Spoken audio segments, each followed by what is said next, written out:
সম্প্রতি বাংলাদেশের কুমিল্লার মুরাদনগরে সংখ্যালঘু সম্প্রদায়ের এক নারীকে নির্যাতনকে কেন্দ্র করে দেশ বেশ সরগরম হয়ে উঠেছে। এখানে প্রথমে যেভাবে বলা হচ্ছিল যে একজন নারীকে ঘরে ঢুকে তাকে বিবস্ত্র করে তার শ্লীলতাহানি হানি করা এবং সেই ভিডিও ভাইরাল করা, তো এখানে মানে তদন্তের পরে মূল ঘটনা কিন্তু অন্যরকম চলে আসছে। ভুক্তভোগী নারীর বর্ণনা বা ওই এলাকার লোকজনের বর্ণনা অনুযায়ী দেখা যাচ্ছে যে ওই নারীর সাথে একই পরিবারের দুই ভাইয়ের সম্পর্ক ছিল এবং এটা অনেকটা পরকীয়ার সম্পর্ক।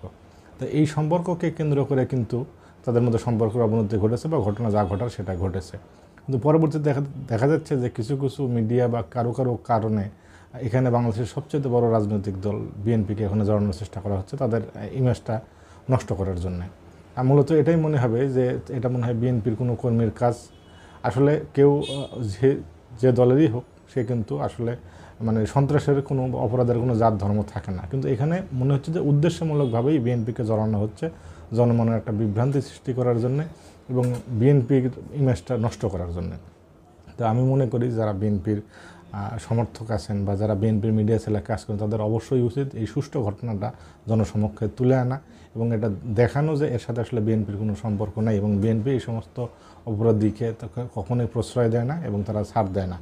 এ ব্যাপারে বিএনপির লোকজনদের এগিয়ে আসা জরুরি এবং এই ঘটনার সুষ্ঠু তদন্ত হওয়া জরুরি, যেন এই ঘটনার মূল হোতাজে বা মূল যে উদ্দেশ্য সেটা যেন জনগণের সামনে উন্মোচিত হয় এবং সেই সাথে অন্যকে দোষারোপ করার ব্লেম খেলার অথবা এই সাম্প্রদায়িক দাঙ্গা লাগানো বা এই যেমন উস্কানি ধরনের যে কোনো ধরনের যদি কোনো সমস্যা সৃষ্টি হওয়ার যদি একটা সম্ভাবনা হয়ে থাকে সেটা যেন অঙ্কুরেই বিনষ্ট করা যায়।